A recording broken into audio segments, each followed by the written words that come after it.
The Sopranos is undoubtedly one of the most legendary and revolutionary series in TV history, and a quarter century later we're still talking about it, not just because of the gunshots and the gabagool. Gabagool, over here. But because of the show's weird little ripples, dream logic, eerie symbols, single-frame clues that slip past even devoted rewatchers. I've pulled together 10 of the strangest. Some are outright surreal, others are so subtle you'll need to squint, but together they prove The Sopranos is half crime saga, half modern ghost story. You didn't go to hell. You went to purgatory, my friend. So buckle up as you're tuned in to Seen It All. 10. The Fish That Snitched. Bad shellfish and a spring chill flatten Tony into a sweaty, half-conscious haze. In that state, his mind drags him to an empty pier lit by carnival bulbs that never flicker. He passes barrel fires, hears gulls, and then stops. A dead striped bass sits on a block of ice, eyes glazing over, but the mouth moves. It croaks in Big Pussy's exact timbre.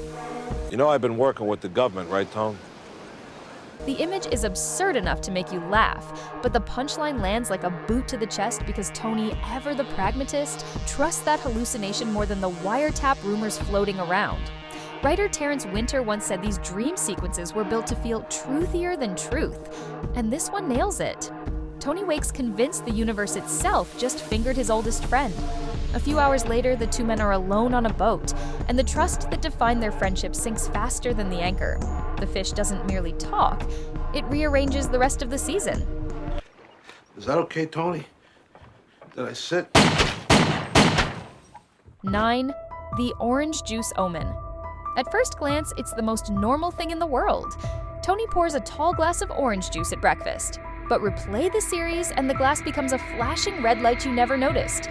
It's there in University, moments before Ralphie commits the cruelest act we see at the Bing. Holy fucking shit. It sits, sweating, on the counter the morning Jackie Jr.'s future evaporates. It even guest stars in cold cuts right before Tony detonates Janice's hard-won calm by needling her about anger management. The symbolism borrows from the Godfather rulebook. Yes, oranges precede violence. I like the one that says shampoo.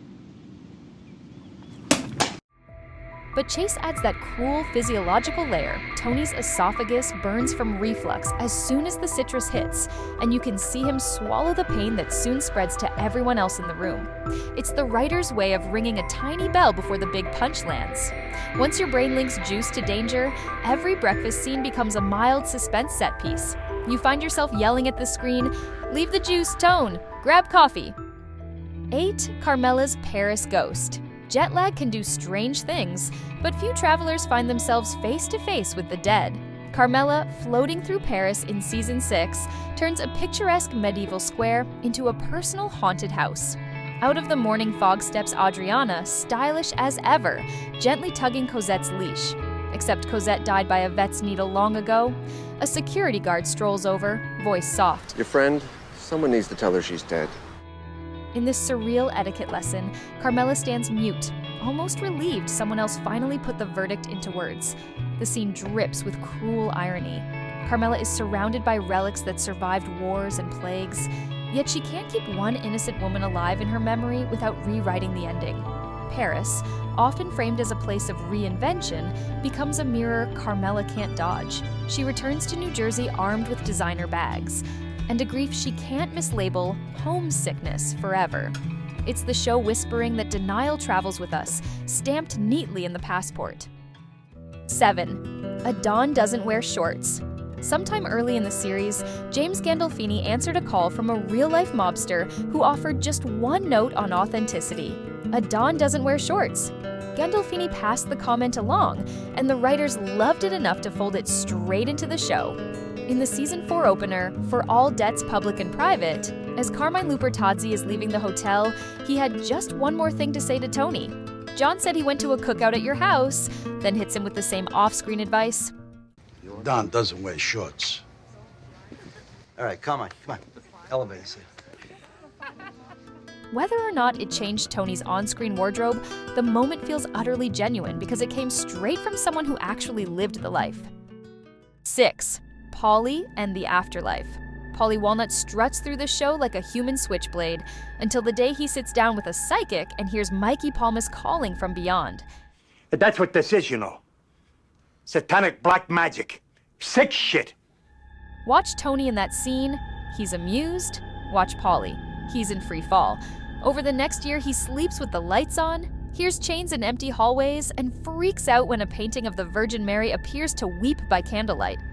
Paulie blames every streak of bad luck, flat tires, stomach bugs, missing cash, on angry spirits.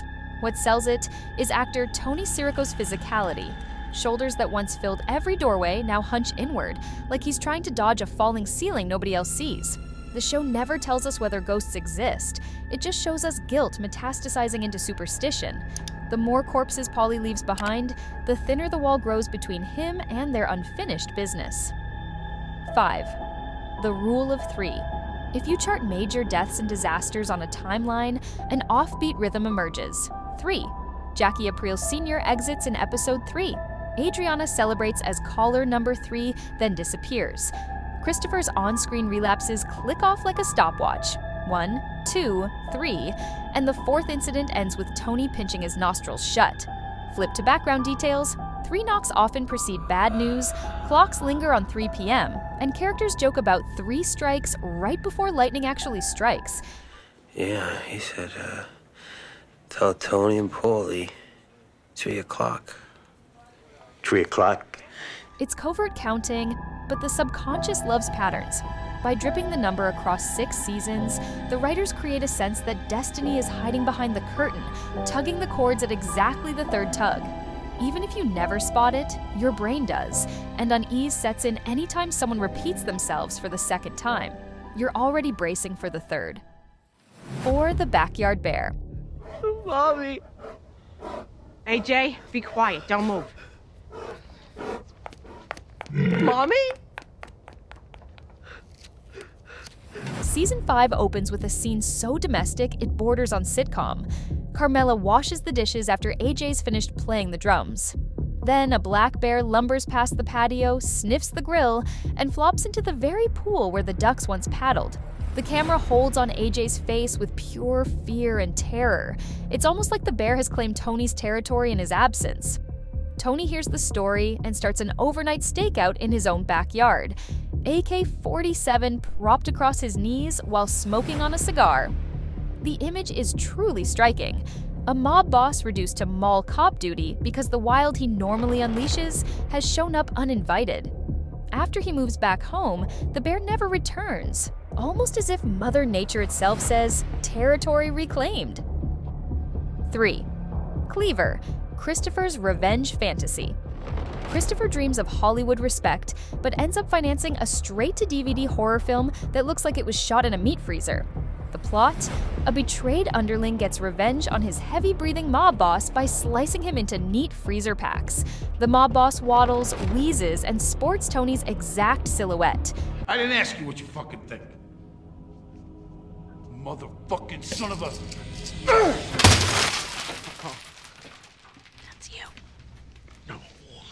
It is. Nobody inside the movie calls him Tony, but everyone at the premiere swivels to watch Tony's face instead of the screen. Tony almost plays along.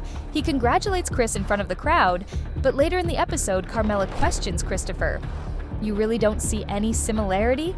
Christopher completely denies it and pushes the blame onto the writers and that he was just credited for the Writers Guild insurance. The tension hangs thicker than cigar smoke. What? No. Carmela, I didn't even write it. Story by Christopher Moltisanti. Isn't that what it said up there on the screen? Yeah, but that's just for the Writers Guild health insurance. Oh, really? Cleaver is Chris's unspoken murder fantasy, and the scariest part is that Tony, for once, lets an insult ride. The real hit comes months later on a moonlit highway, reminding us that Tony's patience works on mafia time, not human time. 2. The Cat That Stares. Skip to the final stretch. Tony, holed up in a safe house, tolerates a scrawny orange cat that wanders in from the alley. It curls beneath a framed photo of Christopher, locks its eyes on the picture, and barely blinks all afternoon. The camera stays long enough that we start twitching. Paulie labels it a cursed soul and wants it gone.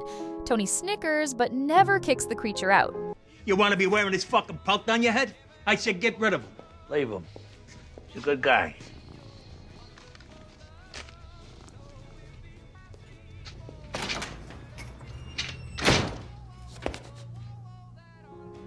Here's the creep factor. The show has trained us to respect symbols, so the cat instantly feels loaded. Is it Christopher returned to watch over the man who killed him? Is it the physical form of Tony's guilt? Or is it merely a hungry animal drawn to warmth? David Chase, of course, refuses to explain. The unanswered question lingers in the room like the cat's slow tail flick. 1. The man in the members-only jacket. Look at this guy. Members only? How long you been wearing that?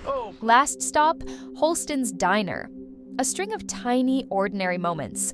The wrong parallel parking spot, onion rings shared with the kids, Journey on the jukebox, builds to one last jingle of the doorbell. In walks a middle-aged guy wearing a beige members-only jacket. We've seen that jacket earlier in the final season on Eugene, a soldier from Tony's crew. And ironically, in that episode where we see Eugene wearing the jacket, we see him gun down a man in a diner. Teddy, right? Yeah. Hey. So our internal alarm starts ringing even if Tony's doesn't. The man glances at Tony, slips into the men's room, and the bell chimes again as Meadow finally heads inside. Tony looks up, silence, black screen. People still argue about what the cut means, but the beauty of the moment is its simplicity. After 6 seasons of dreams, symbols, and cosmic counting, the show leaves us stuck in Tony's chair hearing that bell and waiting for something, maybe everything, to end. The weirdest part? It's the quiet. For a show filled with gunfire, the loudest noise it ever made was a door chime fading into nothing. And that's the list. 10 moments, some loud, some whisper quiet, that remind us The Sopranos is more than mob hits and family dinners. It's a layered puzzle of dreams, symbols, and cosmic nudges. Next time you visit North Caldwell on a rewatch, listen for a single quack or watch for a flash of orange juice on the breakfast table. You might feel the universe of the show wink right back at you. Thanks for hanging out. If you caught a stranger detail than these, drop it in the comments. And don't forget to hit the usual buttons on your way out. See you next time.